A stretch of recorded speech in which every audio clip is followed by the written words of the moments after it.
Selasa siang sekitar pukul 13 waktu Indonesia Barat, daerah Kabupaten Pali terutama di kota Talang Ubi diguyur hujan dengan intensitas sedang.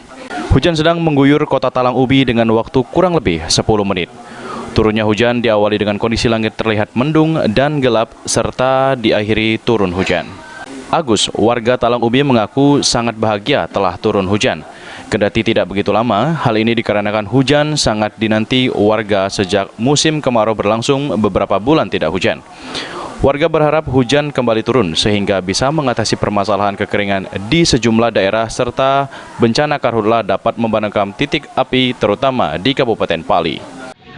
Alhamdulillah sudah mulai turun hujan, jadi kami masyarakat di Kabupaten Purwakarta atau Pematang Ilir ini tidak mengalami kesusahan air bersih. Udah lama ya hujan, Pak? Hampir 3 bulan. Husniawan, PAL TV.